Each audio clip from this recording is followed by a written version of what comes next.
What up, YouTube? We back with another Evolve and Eric reaction, and welcome to the Evolution. If it's your first time here, that's the name of the people that support me, but that's also a reminder to grow, to change, so you know. Keep evolving. It is June 1st, so happy June and happy Pride Month. If you are a person that celebrates, you know everybody is welcome in the Evolution. We do not judge nobody for nothing unless you evil. Otherwise, welcome in.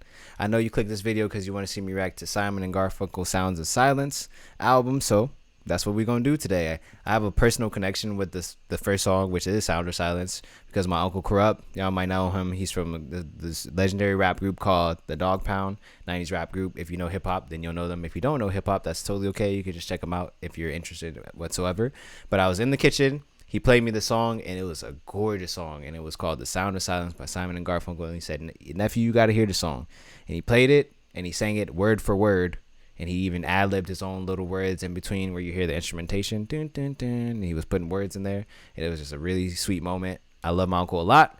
He's a great guy, and he influenced me in the most positive way, so I always speak highly of him. That being said, I know you guys seen the little comments. We are also on Twitch. If you want to join us for a Twitch reaction, we would love to have you. Now, let's get into this thing. This first song is called The Sound of Silence, and I do know that this is not the original version, but this is the version that I love, the electric version. Let's hear this thing. Hello, darkness, my old friend. I've come to talk with you again, because a vision softly creeping left its seeds while I was sleeping, and the vision that was planted in my brain still remains within the sound of silence. In restless dreams I walked alone, narrow streets of cobblestone, neath the halo of a street lamp. I turned my collar to the cold and damp, when my eyes were stabbed by the flash of a neon light that split the night, touch the sound of silence. And in the naked light I saw 10,000 people, maybe more, people talking without speaking, people hearing without listening, people writing songs that voices never share. No one dared disturb the sound of silence. Fool, said I, you do not know, silence like a cancer grows. Hear my words that I might teach you, take my arms that I might reach you. But my words, like silent raindrops, fell, echoing the wells of silence. And the people bowed and prayed to the neon god they made, and the sign flashed out its warning in the words that it was forming.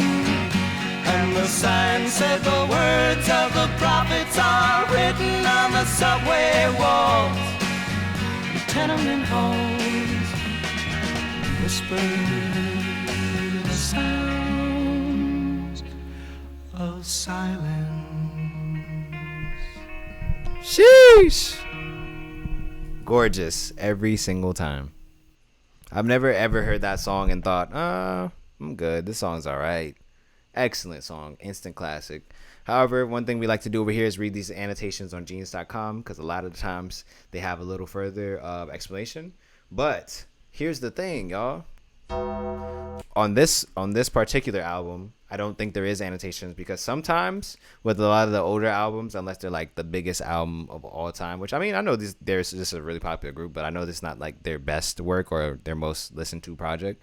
Sometimes they don't have the annotation, so I'm surprised, but they actually don't have the annotation for that song, unless maybe they have it on another version, and maybe we could see that. However, I was able to find this story on YouTube that has to do with this song, and I don't even know if this is a completely true story, but I have looked it up, and they are saying that this is a true story. Either way, we'll read it for the Lord for the sake of there is no annotation, and we usually read them. So either way, this is a beautiful story. Hopefully, this is the truth, but we're going to read it anyways. Incredible story. Someone commented, "Hello, darkness." Well, we can give him credit. John Bergstrom commented, "Hello, darkness, my old friend. Everybody knows the iconic Simon and Garfunkel song, but do you know the amazing story behind the first line of The Sounds of Silence? It began 62 years ago when Art Garfunkel, a Jewish kid from Queens, enrolled in Columbia University. During freshman orientation, Art met a student from Buffalo named Sandy Greenberg, and they immediately bonded over their passion for literature and music. Art and Sandy became roommates and best friends. With their idealism of youth, they promised to be there for each other no matter what. Soon after starting college, Sandy was struck by tragedy. His vision became blurry, and although doctors diagnosed it was temporary conjunctivitis, I believe that's how you say it, the problem grew worse. Finally, after seeing a specialist, Sandy received the devastating news that severe glaucoma was causing his destroying his optic nerves. Soon the young man with the bright future would soon be completely blind. Sandy was devastated and fell into a deep depression. He gave up his dream of becoming a lawyer and moved back to Buffalo, where he worried about being a burden to his financially struggling family. Consumed with shame and fear, Sandy cut off all contact with his old friends, refusing to answer letters or return phone calls. Then suddenly, to Sandy's shock, his buddy Art showed up at the front door. He was not going to allow his best friend to give up on life, so he bought a ticket and flew to Buffalo unannounced. Art convinced Sandy to give college another go, and promised that he would be right by his side to make sure he didn't fall, literally or figuratively. Art kept his promise, faithfully escorting Sandy around the campus and effectively serving as his eyes. It was important to Art that even though Sandy had plunged into a world of darkness, he should never feel alone. Art actually started calling himself Darkness to demonstrate his empathy for his friend. He said things like, "Darkness is going to read to you now. Art organized his life around helping Sandy. One day, Art was guiding Sandy through crowded Grand Central Station when he said he had to go and left his friend alone and petrified. Sandy stumbled, bumped into people, fell, cutting a gash into his skin." That was a little harsh. This is the side note. That was a little harsh, but he cleans it up. After a couple of hellish hours, Sandy finally got on the right subway train. After exiting the station at 116th Street, Sandy bumped into someone who quickly apologized, and Sandy immediately recognized Art's voice.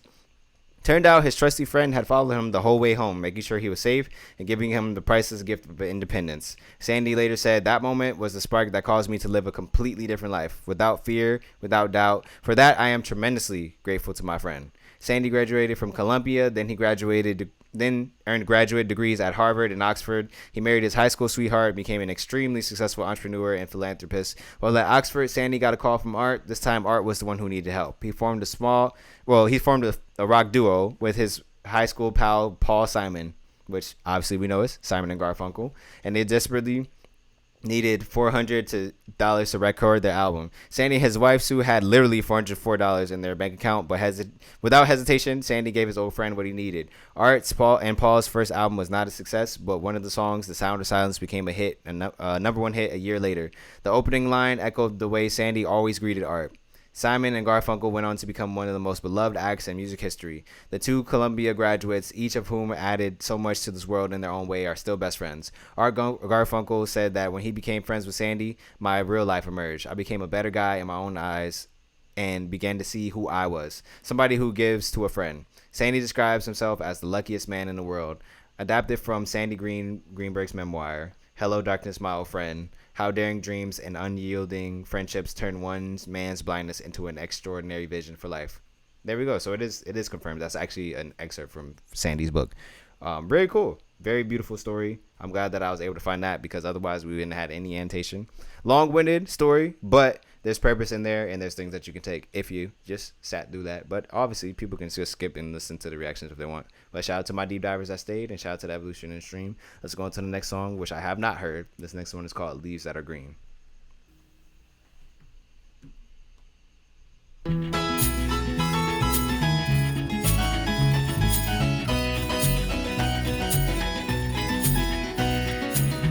I was 21 years when I wrote this song.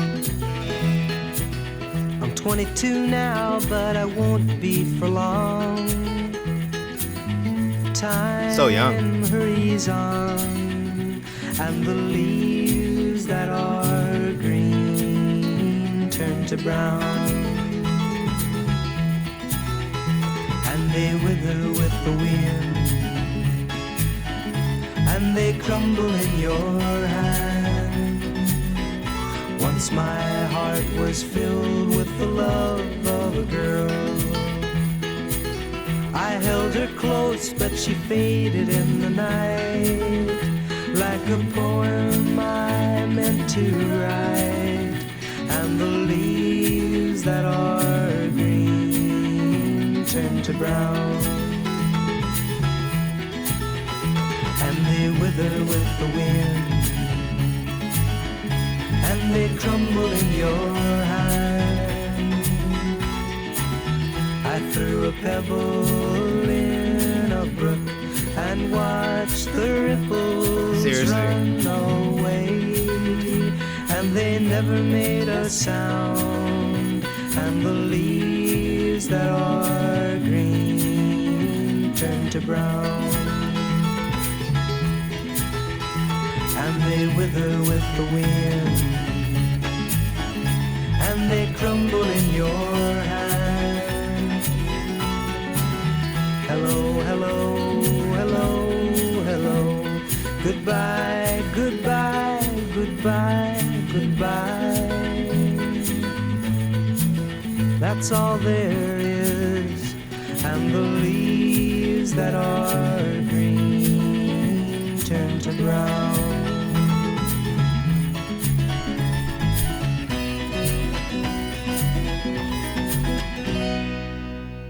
Hey, pretty, very pretty. That one sounded like a ode to a past lover.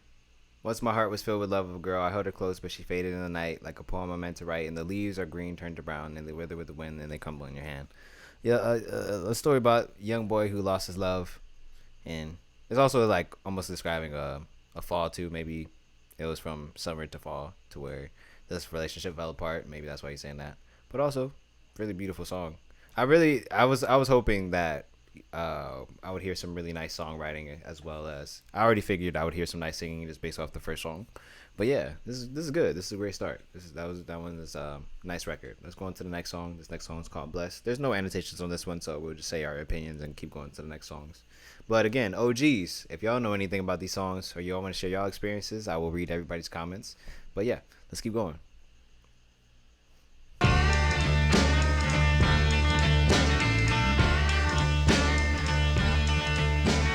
Blessed are the meek, for they shall inherit. Blessed is the Lamb whose blood flows.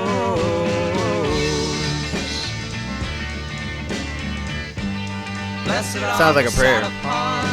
Spat upon, ride on.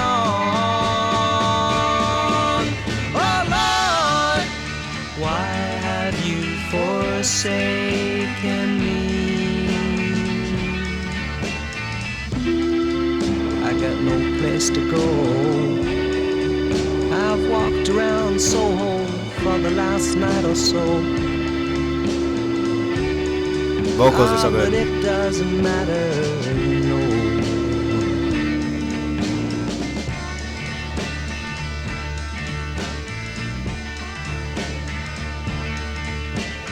Blessed is the land and the kingdom. Blessed is the man whose soul belongs to. Blessed are the meth drinkers, pot sellers, illusion dwellers.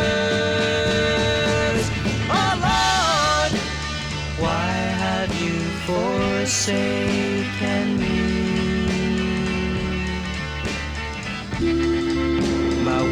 trickle down from a wound Beautiful. that I have no intention to heal.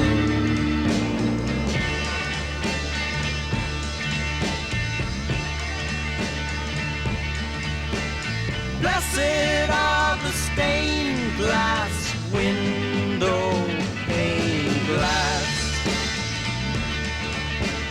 Blessed is the church service makes me nervous. Blessed are the penny rookers, cheap hookers, groovy lookers. Oh Lord, why have you forsaken me?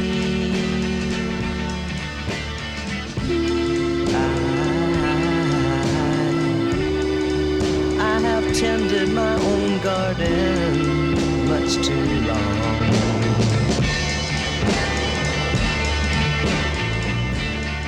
That's hard. That was hard. This one definitely was like biblical references going on. Blessed are the meek, for they shall inherit earth. Blessed are the lambs whose blood flows. Blessed are the sat upon, spat upon, ratted on. Oh Lord, why have you forsaken me? I know the "Oh Lord, why have you forsaken me" is a thing that Jesus said in the famous Bible story about Jesus' crucifixion. That was one of the things he said. Oh Lord, why have you forsaken me? Yeah, facts. That is what I noticed too. But it also has to do with like the time period and how it was recorded. But like, there's a certain texture that this music has that I think is really nice. Let me look at the line. Oh Lord, why have you forsaken me? Yeah, exactly. From Psalm 22:1. My God, why have you deserted me? Why are you so far away? Won't you listen to my groans and come to my rescue? New Testament writers state that Jesus called out these words while being crucified. There you go. I know a little bit of stuff. I was once a really big Christian. I wouldn't consider myself a Christian now. I would just consider myself a spiritual person, a seeker. Somebody who's trying to learn. I don't know anything. I'm not one of those new age cats that's like, I have the answers now. Now I can levitate. My chakras are aligned. I'm like, listen, man, I'm open-minded. But that was one of the stories that always stuck with me from those days when I was heavily religious. So that definitely stood out. But yeah, y'all let me know if there's anything else in the record that y'all know that I do not. Other than that, let's go into the next song. This next song is called Kathy's Song. That's kind of triggering, but I'll talk about that after, depending on what the song is.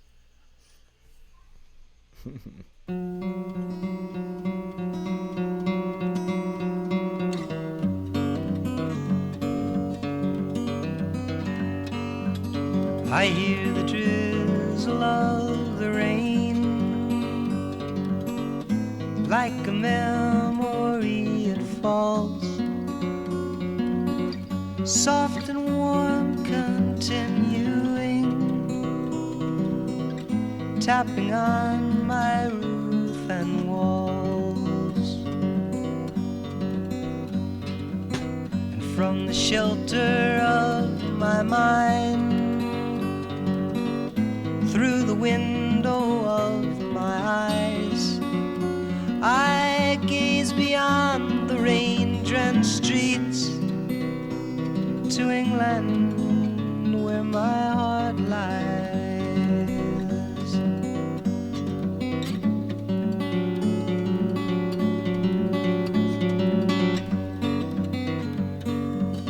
My mind's distracted and diffused. My thoughts are many miles away.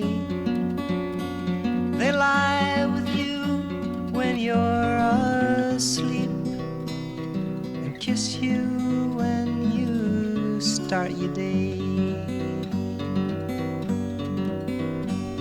And a song I was writing is left undone. I don't know why I spend my time writing songs I can't believe, with words that tear and strain to rhyme. Not for real.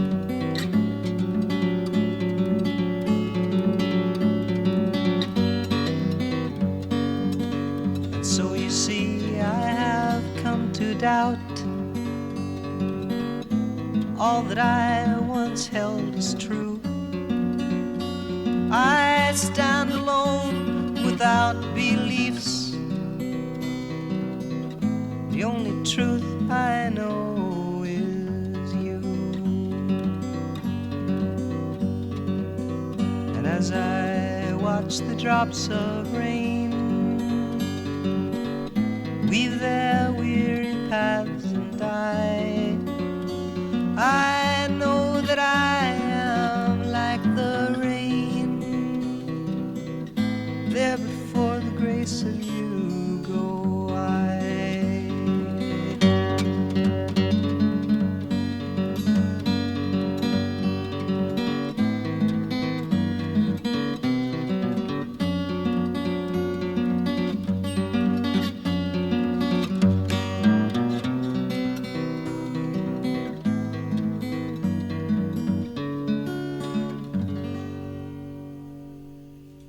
Beautiful.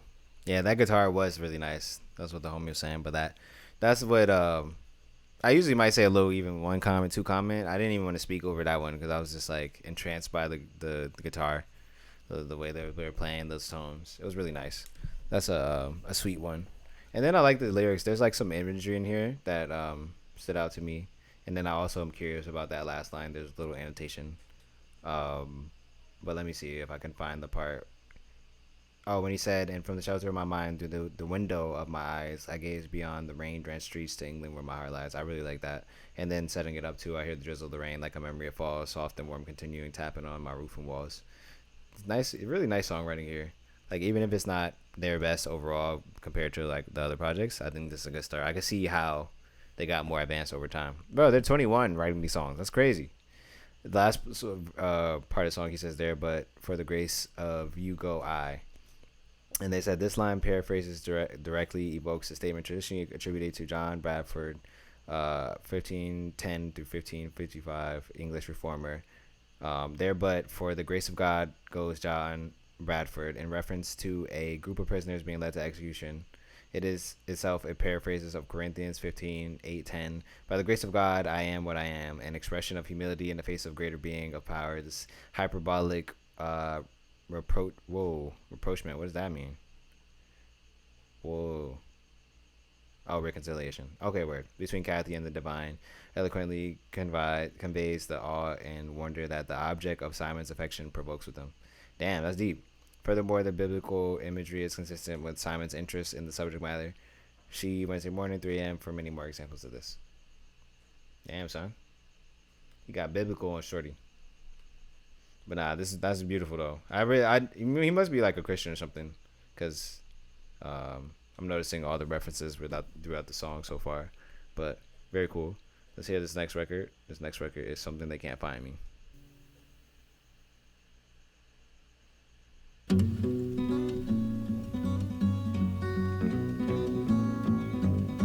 I can hear the soft breathing of the girl that I love as she lies here beside me, asleep with the night.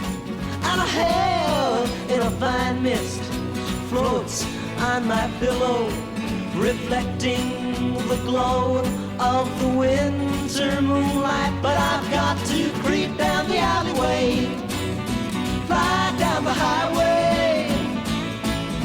Before they come to catch me, I'll be gone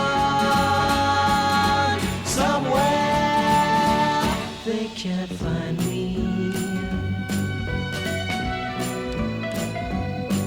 Oh baby, you don't know what I've done. I've committed a crime, I've broken the law. While you were here sleeping and just dreaming of me, I held up and robbed a liquor store. But I've got to creep down the alleyway, fly down the highway. Before they come to catch me, I'll be gone somewhere they can't find me. I'm really liking this bass line. Oh, my life seems unreal, my crime an illusion, a scene badly written in which I must play. And though it puts me uptight to leave you, I know it's not right to leave you. The morning is just a few hours away, but I've got to break down the alleyway, fly down the highway. Before they come to catch me, I'll be gone somewhere they can't find me. His instrumentation is crazy. There's like that bass line, dun, dun, dun, dun, dun, dun, and then there's like that, I don't know if that's tambourine or something, and then there's like another sound in the background.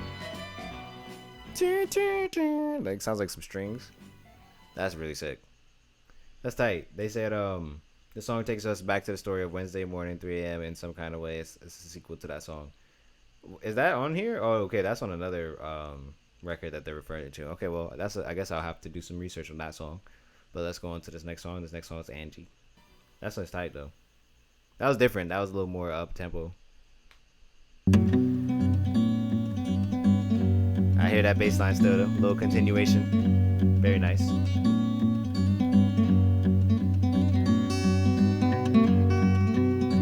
Oh, this is just an instrumental. Okay, bet. Let's hear it.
was pretty.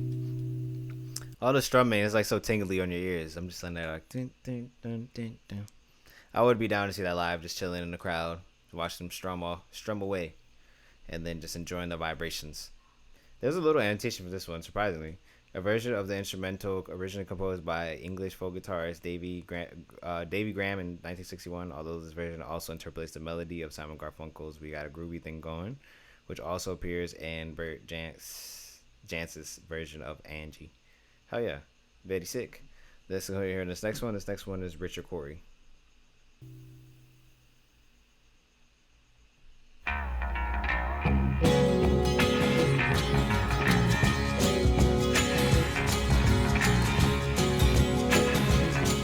They say that Richard Cory owns one half of this whole town, with political connections to spread his wealth around. Born into society, a banker's only child, he had everything a man could want: power, grace, and style. But I work in his factory, and I curse the life I'm living, and I curse my poverty. And I wish that I could be. Oh, I wish that I could be. Oh, I wish that I could be Richard Cory. So I'm saying. The papers print his picture almost everywhere he goes. Richard Cory at the opera, Richard Cory at a show, and the rumor of his parties and the orgies on his yacht. Oh, he surely must be happy with everything he's got.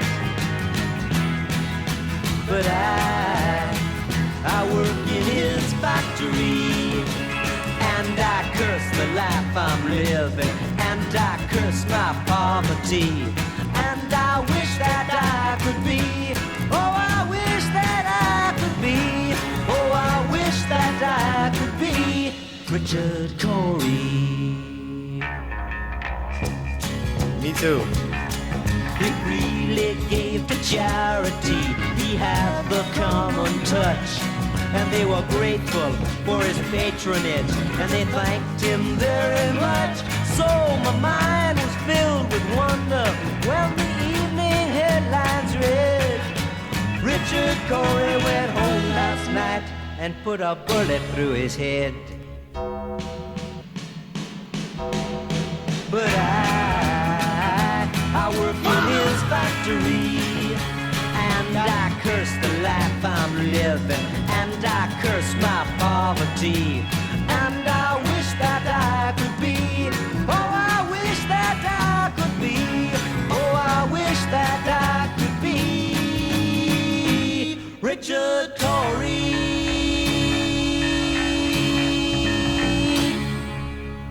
Damn, son. R.I.P. Richard Cory. This one was different. This one is tight. This one I liked a lot, but also I was able to grasp the concept without annotation. Although surprisingly, there actually is an annotation for this one. Bless up. Sometimes it feels like I'm never gonna see them at certain reactions, so I just have to say my own commentary, which is fine. I do that anyways. But I also love to have the annotation to see if I'm correct or to learn anything else. But this one was easy to follow. This one is a story of Richard Cory, the richest man in town, owns half of the city, be at the opera, be with his political friends, and I work at his factory. I want to be Richard Cory. But here's the problem. Richard Cory don't want to be Richard Cory. It's kind of like that thing they say, money can't buy happiness. Money's not everything. A lot of the wealthiest people can be some of the most miserable, and then some of the people that don't have anything are some of the most happy people. It's pretty much that cliche, that paradox. I guess cliche too, but that paradox that we've heard in story form. The last part was a bar though, because he talked about Richard Cory, self-transitioning. And then he says, that's like a quick stop. Richard Cory went home last night and put a blank through his head. And then you hear this little breakdown, and then the chorus goes, but I work in this factory. I curse the life I'm living. I curse my poverty. I wish that I could be Richard Cory, which is crazy to say after he literally just ended his life. You're like, I wish I could end mine too, because mine sucks, basically. It's kind of like a flip on it, and I think that's really clever how they went about that. I think that's fire.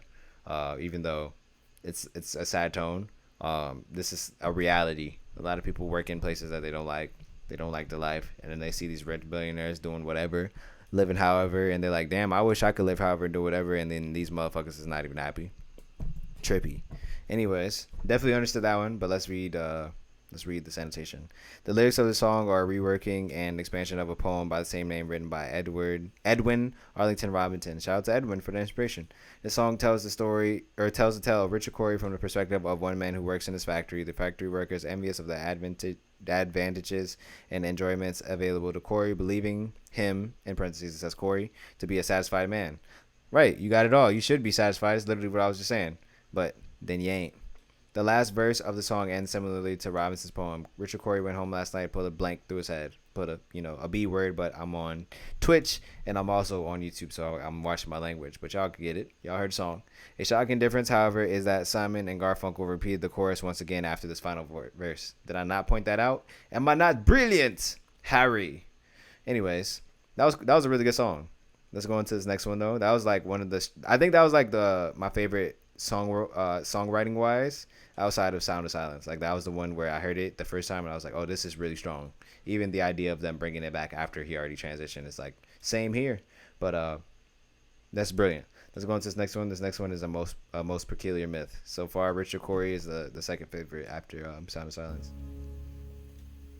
I know people felt that song, especially working back then.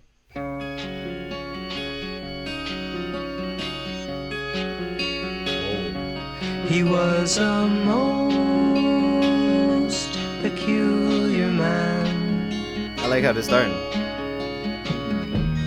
That's what Mrs. Reardon says, and she should know. She lived upstairs from him. She said he was a most peculiar man.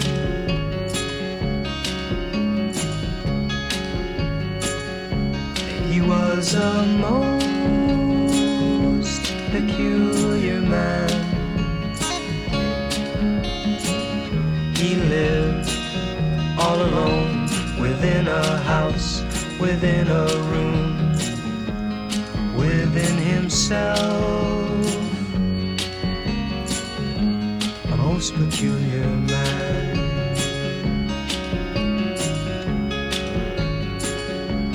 He had no friends, he seldom spoke, and no one in turn ever spoke to him, 'cause he wasn't friendly and he didn't care, and he wasn't like them. Oh no, he was a most peculiar man. Damn. He died last Saturday.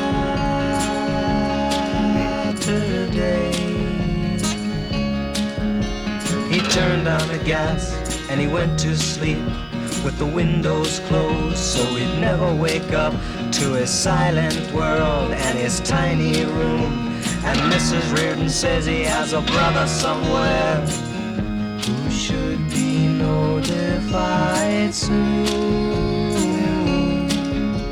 And all the people said, what a shame that he's dead. But wasn't he a most peculiar man? Damn.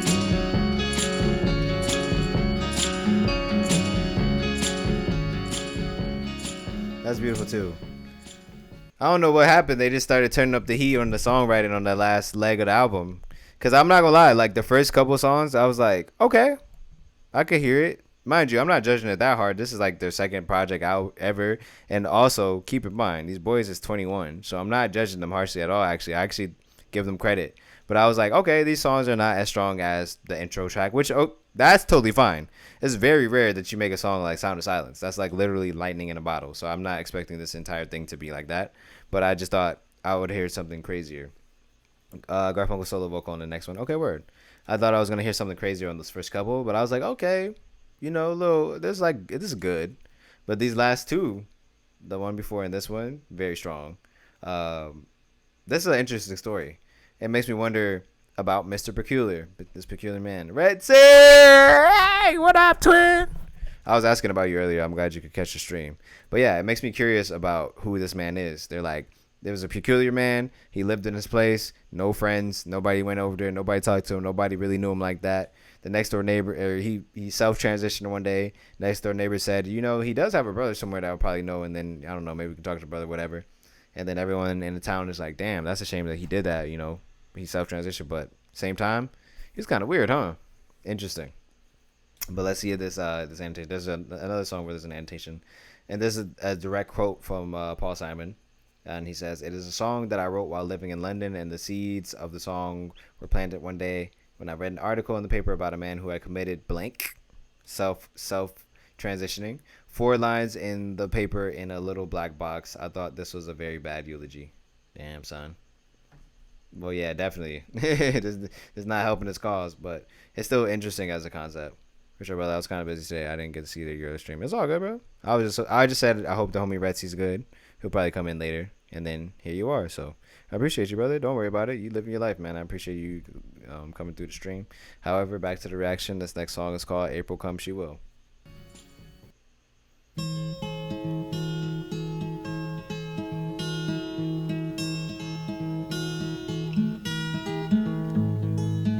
Hey, welcome to the Evolution. Thanks for the follow. Welcome to the Evolution. April, come she will.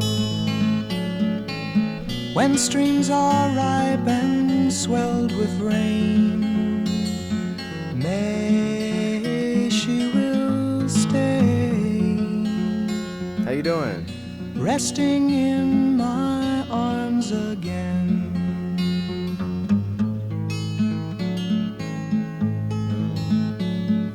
June,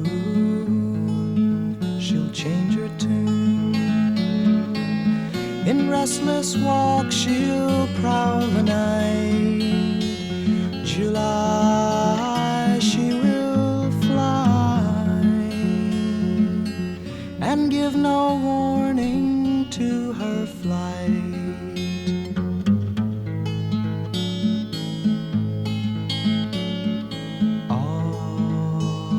August, die she must. The autumn winds blow chilly and cold. September I'll remember. A love once new has now grown old. Damn. Damn, Garfunkel was cooking. That is a song. I do notice that there isn't another vocal. Usually you hear two vocals because it's both of them. Damn, son. That was crazy. Okay, let's Simon actually has a quote for this record. That one was crazy because I'm like, it sounded like they're speaking to a lover, but then at the end it sounded like August. He said August dies she must, so I don't know if he's talking about literally or if he's talking about metaphorically. But we can click on the annotation. August has been personified as a woman. As August is last month of the summer in the northern hemisphere, the month signifies the ending of summer and start of fall. However, the lyrics focus on the death of summer rather than the birth of autumn. This may be because the autumn leaves on the trees will die. Oh, okay, so he's personifying all the months. Okay. I thought he was like saying that certain things will happen with his lover during the months. But let's read this this quote. In Simon's own words, when I was living in England about 4 years ago, I worked in a club in a town called Swindon. It's about 100 miles north of London. I spent the night with a friend of mine in a smaller village called Great Coxwell. Not that it means anything, no pun intended. We stayed up all night and talked, and I said to her, "Let's go out in the morning and let's go out in the morning and do it." They said there's laughs from the audience because apparently he says live, and then he said, "You too, huh?" We went out at dawn, and she recited an English nursery rhyme. It was a children's rhyme, and it was about a cuckoo, a bird. It went, April come she will, May she will stay, June she'll change her tune, July she'll fly, August die she must. Very nice. Nice little tribute to the time we spent with that person, but also funny what he was saying too. Word. This last leg is really nice. This last leg I'm loving. This last leg is like I feel like mad strong for no reason. But yeah, let's hear these last two songs. The second to last one is called We've Got a Groovy Thing Going On, and then we'll listen to the last one. I'll say my reaction, my last final thoughts about the album. That'll be it. But thanks for watching on YouTube if you stayed this far. Shout out to the people in the Evolution stream. Y'all the goats.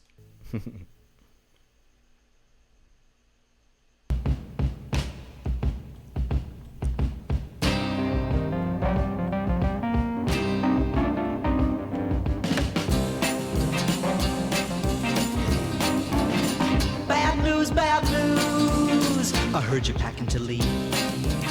I come running right over. Sounds like almost like Beach Boys. I just couldn't believe it. I just couldn't believe it. Whoa, baby, you must be out of your mind. Do you know what you're kicking away? We got a groovy thing going, baby.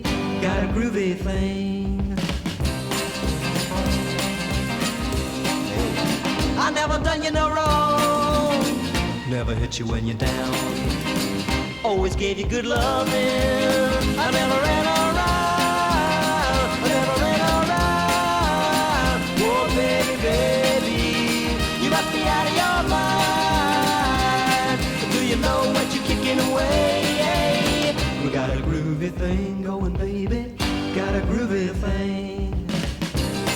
Yeah, definitely. This one's a little different. But it's dancey. I like it. There's something you ought to know if you're fixing to go.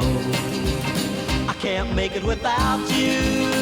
No, no, no, no, no, no, no, no, no, no, no, no, no. Oh, baby, baby, you must be out of your mind. Right? Do you know what you're kicking away? We got a groovy thing going, baby. Got a groovy thing. We got a groovy thing going, baby.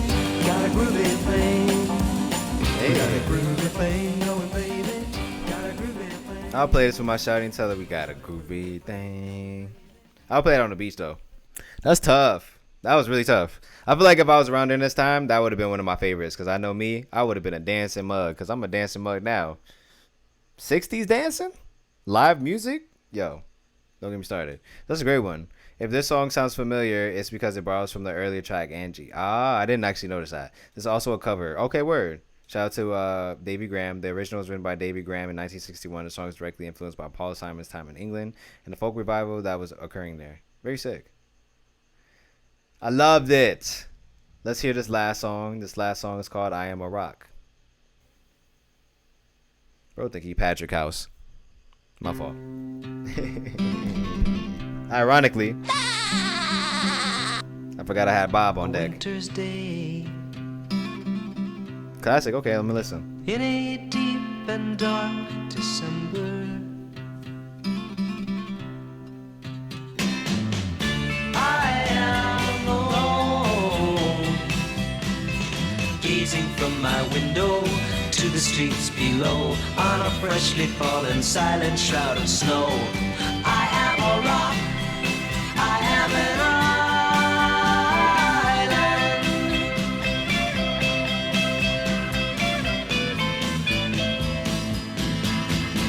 I built walls, a fortress deep and mighty, that none may penetrate. I have no need of friendship. Friendship causes pain. It's laughter and it's loving I disdain. I am a rock. I am an island.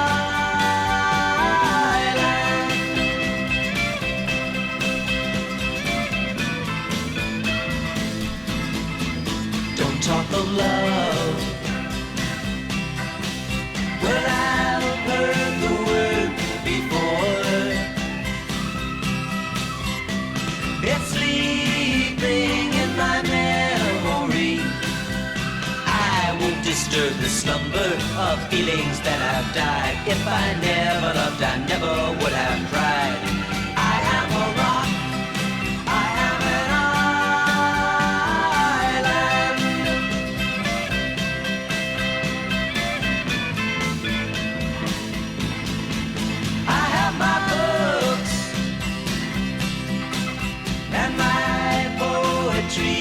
protect me.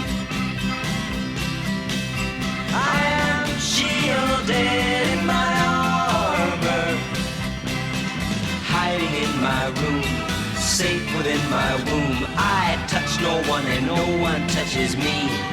I am a rock. I am an island,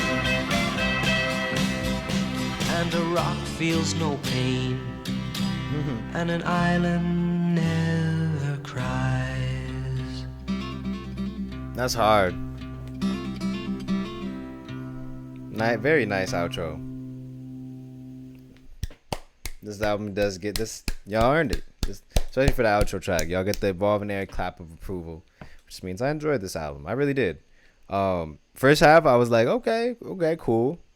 But like, where's the shit for real? Where's the song? And then they really went crazy for like the second half. I thought it was gonna be like, okay, they just had like a crazy first song, and then it was just like, okay, kind of all right.